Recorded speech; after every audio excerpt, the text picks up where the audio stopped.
Good afternoon. This is All India Radio. I am Valsa Williams and with me is Rupinder Kaur Chawla with the Midday News.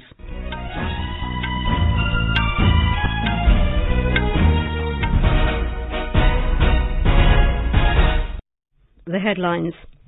Today is the last day for filing nominations for the 14th Legislative Assembly elections in Himachal Pradesh. Rishi Sunak to take over as Prime Minister of UK today. Prime Minister Narendra Modi congratulates him. India and a few other places in the world to witness partial solar eclipse today. Cyclonic storm Sitrang weakens into a depression, heavy downpour to continue across northeastern parts of the country. In Myanmar, Kachin separatist rebels say Myanmar military killed 50 in airstrikes.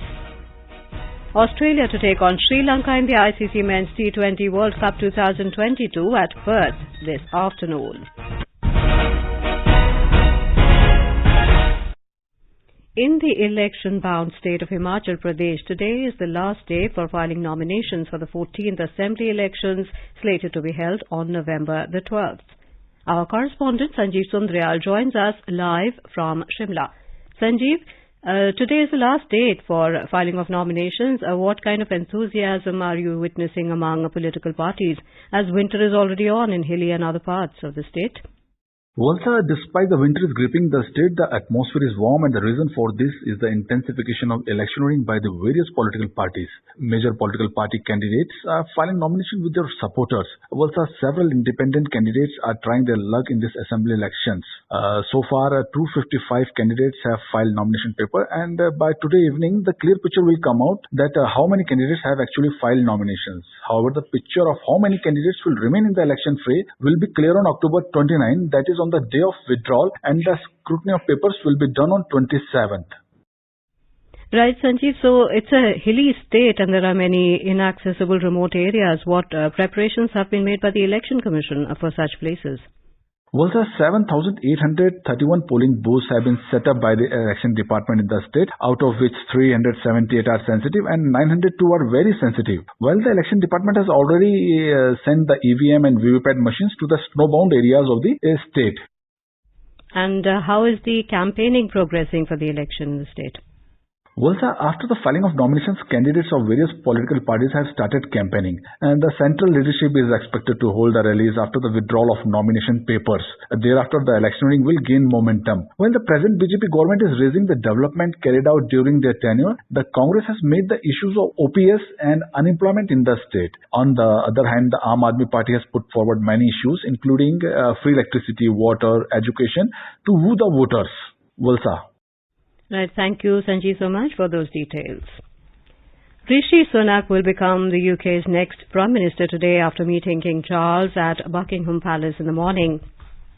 At the start of the day, outgoing PM Liz Truss will hold her last cabinet meeting before she is expected to make a departing statement outside 10 Downing Street at 10:15 a.m. UK time. Ms. Truss, who became the shortest-serving leader in UK history when she resigned after just 44 days, will then travel to Buckingham Palace for her final audience with King Charles.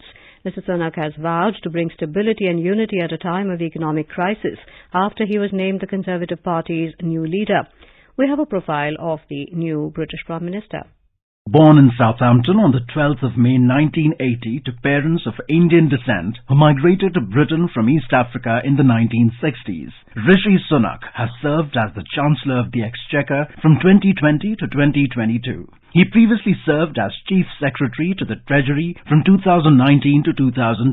A member of the Conservative Party, Sunak has been the Member of Parliament for Richmond since 2015. Sunak studied at Lincoln College, Oxford. He got an MBA from Stanford University in California as a Fulbright scholar. As Chancellor, Sunak was prominent in the government's financial response to the COVID-19 pandemic and its economic impact, including the coronavirus job retention and Eat Out to Help Out schemes. Desk report, AIR News, New Delhi.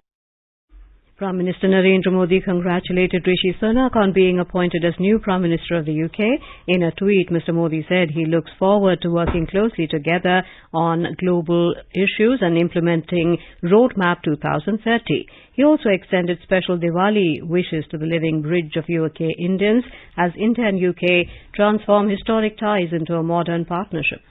India and few other places in the world will witness a partial solar eclipse today. Most parts of India will also be able to witness the event except some parts of the northeast region. The eclipse will begin before sunset in the afternoon and will be seen from most of the places. It will be visible from 4:29 p.m. and will end with the sunset at 5:42 p.m. The cities that will witness the eclipse for longer than an hour include Dwarka, New Delhi, Mumbai, Ahmedabad, Surat, Pune, Jaipur, Indore, Thane, Bhopal, Ludhiana, Agra, Chandigarh, Ujjain, Mathura, Porbandar, Gandhinagar, Silvassa, Surat and Panaji. The eclipse is visible in the region covering Europe, the Middle East, northeastern parts of Africa, Western Asia, the North Atlantic Ocean and the North Indian Ocean. The next solar eclipse will be visible from India on 2nd of August 2027 and it will be a total solar eclipse. A partial solar eclipse is an eclipse in which the moon does not cover the sun completely. This makes the visible part of the sun appear as crescent-shaped. Children are most excited because they will get to see this sight again after 5 years. But scientists have a word of caution for anybody who wishes to witness the celestial activity. They have advised not to view the eclipsed sun with the naked eye, even for a short time. It will cause permanent damage of the eyes, leading to blindness. The projections with small telescopes is an ideal way of viewing the eclipse. Anybody can observe the solar eclipse either by using proper filter or by making projection of sun's image on a wide board by telescope. With Naseem Naqvi, Suparna Saikia, AIR News, Delhi. A partial solar eclipse will occur today during the sunset hours in Bengaluru. The Jawaharlal Nehru Planetarium in Bengaluru has asked enthusiasts to view the solar eclipse through proper solar glasses.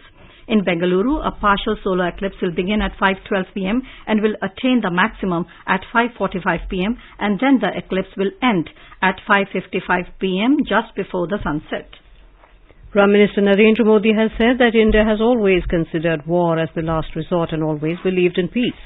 Addressing the armed forces personnel in Kargil on the occasion of Diwali, the Prime Minister said India has never viewed war as the first option, but peace cannot be achieved without strength. He said our armed forces have the strength and strategies to give a befitting reply to anyone who casts an evil eye on the nation. The Prime Minister also recalled his visit to this frontier region in the aftermath of the Kargil conflict in 1999, when the Indian military had crushed the hood of terror.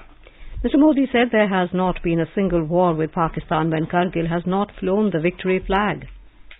Kargil का कुरुक्षेत्र भारतीय सेना के इस पराक्रम का बुलंद गवाह बन चुका है। ये द्रास, ये वटालेक और ये टाइगर हिल ये गवाह हैं कि पहाड़ों की ऊंचाइयों पर बैठा दुश्मन भी भारतीय सेना के गगनचुंबी साहस और शौर्य के आगे कैसे बोना बन जाता है। जिस देश के सैनिकों का शौर्य इतना अनंत हो, उस राष्ट्र का अस्तित्व अमर और अटल ही होता है। आप सभी सीमा के प्रहरी, देश की रक्षा के मजबूत स्तंभ है। आप हैं तभी देश के भीतर देशवासी चैन से रहते हैं, निश्चिंत रहते हैं। Mr. Modi said civilizations emerged and perished in world history, but India has risen from every possible challenge. He said a nation becomes immortal when the brave soldiers of that country have immense faith in it. Pakistan के साथ एक भी लड़ाई ऐसी नहीं हुई है जहां कारगिल ने विजय ध्वज न फहराया हो। आज के वैश्विक परिदृश्य में प्रकाश का ये पर्व पूरे विश्व के लिए शांति का पथ प्रदर्शन करे, ये भारत की कामना है। दिवाली का अर्थ है आतंक के अंत के साथ उत्सव, आतंक के अंत का उत्सव। यही कारगिल ने भी किया था। कारगिल में हमारी सेना ने आतंक के फन को कुचला था और देश में जीत की ऐसी दिवाली मनी थी कि लोग आज भी याद करते हैं। The Department of Defence Production has organized cleanliness drives in 294 sites across the country. The department has been conducting the special campaign 2.0 on Swachhata across its offices located in New Delhi and in all field offices and local units since the 2nd of October this year. The Defence Ministry said during the campaign the department has disposed of 9 pending issues from members of Parliament and 231 general public grievances during the period. A sum of over 10 crore 72 lakh rupees has been realized in revenue so far from the sale of scrap, and over 75,000 square feet space has been freed up. More than 219 crore 56 lakh vaccine doses have been administered in the country so far under the nationwide COVID-19 vaccination drive. The Union Health and Family Welfare Ministry said over 23,791 vaccine doses were administered in the last 24 hours. During the same period, 862 new COVID cases were reported in the country. The country's active case load currently stands at over 22,000 and it is at 0.05%. The recovery rate is currently at 98.76%. India is in regular touch with the Kenyan government to locate the 2 missing Indian nationals, Mohammad Zaid Sami Kidwai and Zulfikar Ahmed Khan. In response to media queries on the 2 Indian nationals missing in Kenya, External Affairs Ministry spokesperson Arindam Bagchi said Indian High Commissioner in Nairobi, Namgya Khampa, called on Kenyan President William Samoei Ruto yesterday to convey concern and request for expediting of investigations into the matter. He said the High Commission is in touch with the family members of the 2 Indians and is assisting them. The air quality level in Delhi was recorded in the very poor category this morning as people burst crackers on Diwali despite a ban. According to Central Pollution Control Board, the air quality index stood at 326 at 7 a.m. The Delhi government had put a ban on bursting firecrackers in the national capital on Diwali. However, the noise of firecrackers could be heard well after midnight. An AQI between 0 to 50 is considered good, 51 to 100 satisfactory, 101 to 200 moderate, and 201 to 300 considered poor. The depression over the northeast of Bangladesh and neighborhood moved north-northeastward and further weakened into a well-marked low-pressure area. It lay centered over northeast Bangladesh and adjoining Meghalaya. It is very likely to continue to move north-northeastwards and weaken into a low pressure by this evening.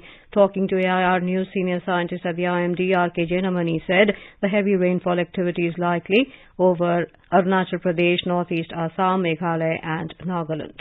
The cyclonic storm Citrang, as per the latest, at 8:30 a.m. in the morning, it lies over North Bangladesh and adjoining Meghalaya as a well-marked low-pressure area. So it has weakened and lies as a well-marked low-pressure area. However, the heavy rainfall activity warning we have kept for the parts of northeast India, mainly isolated heavy to very likely over Arunachal Pradesh, northeast Assam, and isolated heavy rainfall likely over Assam, Nagaland today. And there will be some wind, 25-35, gusting to 45. And the system will be weakening by afternoon. And also for the fishermen, we have no warning. Now they can go for fishing to the sea.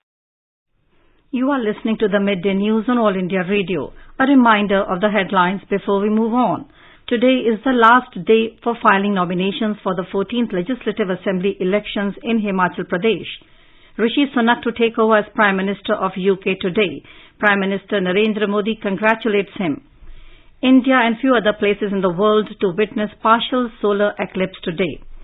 Cyclonic storm Citrang weakens into a depression, heavy downpour to continue across northeastern parts of the country. Australia to take on Sri Lanka in the ICC Men's T20 World Cup 2022 at Perth this afternoon. For quick news updates, round the clock, follow us on our Twitter handle at AIR News Alerts.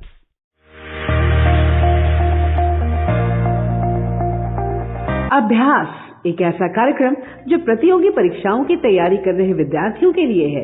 आप अपने सवाल 9289094044 पर WhatsApp करें और आपके सवालों के उत्तर हमारे एक्सपर्ट देंगे शनिवार रात 9:30 बजे। इस बार का विषय है Indian polity, government of India act. आपके सवाल हमें 26 अक्टूबर तक मिल जाने चाहिए। आपका अभ्यास हमारा प्रयास।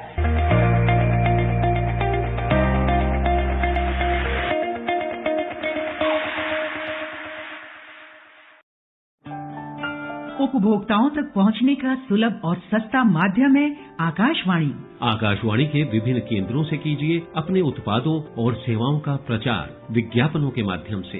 लोकल और राष्ट्रीय स्तर पर कीजिए अपने बिजनेस का विस्तार, क्योंकि आकाशवाणी में विज्ञापन बुकिंग हुई बहुत ही आसान। अब घर, दफ्तर या दुकान पर बैठे बैठे आप कर सकते हैं विज्ञापनों की बुकिंग। डायल कीजिए 8700014242। नंबर एक बार फिर नोट करें, 8700014242। Welcome back to the Midday News. Vice President Jagdeep Dhankar today said India is advancing towards becoming a global leader and it is a matter of pride to be an Indian. Addressing the 85th Foundation Year program of Prajapita Brahmakumari Institution at Abu Road in Rajasthan, Mr. Dhankar said in future Indians will certainly register their presence worldwide. दुनिया के किसी भी देश में चले जाइए, कितना ही बड़ा संस्थान हो, आपको भारतीय या भारतीय मूल का आदमी नजर आएगा जो मार्गदर्शन दे रहा है और विश्व कल्याण की बात कर रहा है। This is an epicentre of our cultural values. यहाँ से प्रसार होता है भारतीय दर्शन का निचोड़, भारतीय दर्शन का सोच, विश्व कल्याण का विचार। मानव कल्याण के लिए जरूरी है सच्चे मन से श्रद्धा रखें and we believe in our sublimity, happiness and satisfaction, खुद के लिए नहीं सभी के लिए। Kerala Governor Arif Mohammed Khan has issued fresh show-cause notices to the Vice-Chancellors of 9 universities of the state who have refused to resign. Addressing media persons at the Raj Bhavan in Thiruvananthapuram, the Governor said time has been given to the Vice-Chancellors to file their replies before the 3rd of next month. Referring to his last directive that the Vice-Chancellors should tender their resignations before 11:30 a.m. yesterday, the Governor said he is suggesting them an honourable way out instead of sacking them. Mr. Khan said the Supreme Court judgment against the APJ Abdul Kalam Technological University had left him with no option but to go for fresh selection of the VCs. The Governor observed that the Supreme Court judgment did not find any deficiency or cast aspersions on the VC, but said the process of selection and appointment was illegal. Earlier yesterday, the Kerala High Court held that the Vice-Chancellors of 9 state universities can continue in their positions until the Governor issues a final order following the show-cause notices issued to them. Minister of State for External Affairs V. Muralidharan participated at the opening session of Dakar International Forum on Peace and Security in Africa in Senegal. The event was inaugurated by President of Senegal, Macky Sall, in Dakar yesterday. Presidents of Angola and Cabo Verde, several ministers and high-level dignitaries were present on the occasion. In a tweet, Mr. Muralidharan said the forum has become an important place for policy discussions on sovereignty and security aspects of Africa. He said India strongly supports the development priorities of Africa, guided by 10 principles laid down by Prime Minister Narendra Modi at Ugandan Parliament in 2018. This is the first time that India is participating in the forum at ministerial level. The Dakar International Forum has become a key event for decision makers involved in Africa. The participation of Mr. Muralidharan in the Dakar Forum underscores the importance that India attaches to the peace, security and developmental issues concerning Africa. The visit is also in line with India's policy to intensify and deepen its engagement with Africa. Over the past 75 years since independence, India's largest public service broadcaster, All India Radio, has been the proverbial storyteller for crores of people across the country. All India Radio is celebrating 75 years of freedom with a series, Azad Bharat Ki Baat Akashvani Ke Saath. It showcases the journey of India since independence in various walks of life through the storytelling of All India Radio. In today's episode, we bring you the story of India's quest for clean and green energy.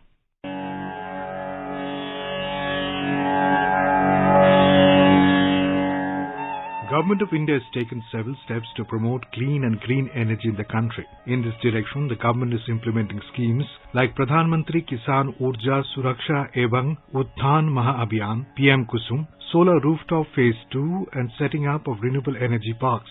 In his address at COP26 summit in Glasgow in November 2021, Prime Minister Narendra Modi highlighted 5 goals which he named Panchamrit to deal with climate change. Climate change पर इस वैश्विक मंथन के बीच मैं भारत की ओर से इस चुनौती से निपटने के लिए 5 अमृत तत्व रखना चाहता हूं, पंचामृत की सौगात देना चाहता हूं। पहला, भारत 2030 तक अपनी नॉन फोसिल एनर्जी कैपेसिटी को 500 गीगावाट तक पहुंचाएगा। दूसरा, भारत 2030 तक अपनी 50% एनर्जी रिक्वायरमेंट रिन्यूएबल एनर्जी से पूरी करेगा। तीसरा, भारत अब से लेकर 2030 तक के कुल प्रोजेक्टेड कार्बन एमिशन में 1 बिलियन टन की कमी करेगा। चौथा, 2030 तक भारत अपनी अर्थव्यवस्था की कार्बन इंटेंसिटी को 45% से भी कम करेगा। और पांचवा, वर्ष 2070 तक भारत नेट जीरो का लक्ष्य हासिल करेगा। ये पंचामृत क्लाइमेट एक्शन में भारत का एक अभूतपूर्व योगदान होंगे।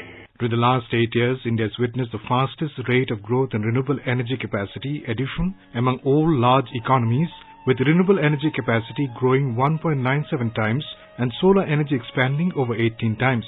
India has achieved the target of 40% of its installed electricity generation capacity from non-fossil energy sources, much ahead of the 2030 target. Now, the country's installed renewable energy capacity stands at more than 150 gigawatt, while the nuclear energy-based installed electricity capacity stands at 6.78 gigawatt. This brings the total non-fossil based installed energy capacity to over 157 gigawatt, which is more than 40% of the total installed electricity capacity of around 392 gigawatt. The Prime Minister asserted that India is the only country delivering in letter and spirit the commitments under the Paris Agreement. At the UN climate meet, India once again highlighted that developed nations have not only failed to meet the $100 billion goal annually of support to developing nations since 2009, but also continue to present it as the ceiling of the ambition all the way to 2025. India also launched One Sun, One World, One Grid with an aim to harness solar energy wherever the sun is shining, ensuring that generated electricity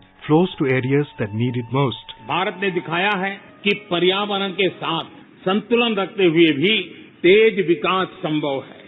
आज Bharat one world, one सन, one grid के vision के साथ पूरी दुनिया में को खास करके सूर्य ऊर्जा के क्षेत्र में प्रेरित कर रहा है।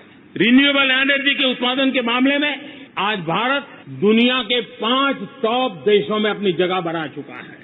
India believes in the mantra Sarve Bhavantu Sukhina, which means happiness for all. Sarve Bhavantu Sukhinah, Sarve Bhavantu Sukhinah, Sarve Santu Niramaya.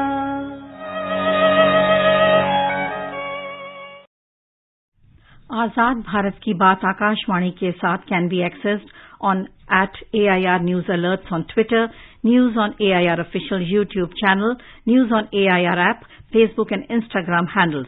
So tune in to All India Radio News for Azad Bharat Ki Baat Akashwani ke saath. Moving on, the Meta-owned instant messaging platform WhatsApp is not working on the mobile app, desktop or even the web. Down Detector shows that over 19,000 users have reported on the platform that WhatsApp is down, with the outage seemingly beginning at around 12 p.m. Meta spokesperson said they were aware that some people are currently having trouble sending messages and were working to restore WhatsApp for everyone as quickly as possible. U.S. President Joe Biden has thanked the Asian American community in the U.S. for making the Diwali celebration a joyous part of American culture. He greeted more than 1 billion Hindus, Jains, Sikhs and Buddhists celebrating the Festival of Lights in the United States, India and around the world on the occasion of Diwali yesterday. During a reception to celebrate Diwali at the White House, Mr. Biden said he is honored to host you. This is the first Diwali reception of this scale in the White House ever to be held. Mr. Biden said the U.S. has more Asian Americans than ever before in history. He said, as we host the official White House Diwali reception, we are honored to light the diya surrounded by members of the most diverse administration in American history, led by Vice President Kamala Harris, the first Black American and South Asian American to become Vice President. Mr. Biden thanked for the optimism, courage and empathy demonstrated by the incredible South Asian community all across America. Several Indian Americans from the Biden administration were present at the event. In the United States, the trial of former President Donald Trump's company on charges of fraud and tax evasion began in New York yesterday. According to media reports, the Trump Organization, currently run by Trump's older sons Donald Jr. and Eric Trump, has been charged with hiding compensation it paid to top executives between 2005 and 2021 by prosecutors in Manhattan. Meanwhile, the former president, who is not named in the case, dismissed the trial as a political stunt. In the United States, at least 3 people, including the suspect, have died and 7 others were injured after a shooting at a high school in St. Louis, Missouri yesterday. The suspect, identified by police as a 19-year-old former student, exchanged gunfire with police and later succumbed to his injuries. His motive for the attack on the school of about 400 students is unclear. Australian authorities warned today that flood-affected areas of the country's southeast were about to receive more rain. The emergency services issued a fresh evacuation order. Authorities overnight told hundreds of residents to evacuate from the New South Wales town of Narrabri and northwest of Sydney as water released from a full dam nearby worsened the flooding. Local media reported that a freight train crashed overnight near Naradhan, about 600 kilometres west of Sydney, with 2 crew rescued uninjured after rail tracks came loose because of heavy rain. Australian Bureau of Meteorology expects 50 millimetres of rain across swathes of the southeast today and tomorrow. Dozens of waterways in New South Wales and Victoria are at risk of flooding due to fresh rain. Flooding is also expected on several river systems in the adjacent states of Queensland, South Australia and Tasmania. In French Open badminton, Indian shuttlers Lakshya Sen and Kidambi Srikanth will clash in the men's singles opening round match in Paris today. The top 2 Indians in the world ranking at 8th and 11th respectively will clash for the second time in their career. Australia will take on Sri Lanka in the ICC Men's T20 World Cup 2022 at Perth today. The match will start at 4:30 p.m. Indian time. Both teams are a part of Group 1 in the Super 12 stage. This will be the 4th game from Group 1 of the Super 12 stage. Australia lost their first game of the tournament to New Zealand, while Sri Lanka beat Ireland by 9 wickets in their opening game of the tournament. Sri Lanka is currently positioned second on the Group 1 point table, whereas the hosts are placed last on the table. Yesterday, Bangladesh defeated the Netherlands by 9 runs at Bluntstone Arena Stadium, Australia, and the match between South Africa and Zimbabwe was washed out at the same venue. An update on the WhatsApp story. The WhatsApp services witnessed disruption for 2 hours from 12 noon onwards across the world. However, the services were restored after the Meta Group swung into action amidst reporting from the people that they were having trouble in sending messages. A quick look at the weather across the country today now. National capital Delhi will have a clear sky. Temperature will hover between minimum of 14 degrees and maximum of 31 degrees Celsius. Mumbai is likely to have a mainly clear sky. Minimum temperature was 21 degrees, maximum expected around 34. Kolkata will have a generally cloudy sky with light rain. Minimum temperature was 23 degrees, maximum will be around 29. Chennai expected to have thunderstorm with rain. Minimum temperature was 24 degrees, maximum will be around 36. Jammu, Muzaffarabad, Srinagar will have mainly clear sky. Leh will also have mainly clear sky. In the south, Hyderabad will have partly cloudy sky with haze. Bengaluru will have partly cloudy sky. Thiruvananthapuram will have generally cloudy sky with a few spells of rain or thunder showers. And now, before we end the bulletin, the headlines once again. Today is the last day for filing of nominations for the 14th Legislative Assembly elections in Himachal Pradesh. Rishi Sunak to take over as Prime Minister of UK today. Prime Minister Narendra Modi congratulates him. India and a few other places in the world to witness partial solar eclipse today. Cyclonic storm Sitrang weakens into a depression. Heavy downpour to continue across northeastern parts of the country. And Australia to take on Sri Lanka in the ICC Men's T20 World Cup 2022 at Perth this afternoon. For details of these stories and more, log on to our website www.newsonair.gov.in and News on AIR app. And with that, we end the midday news.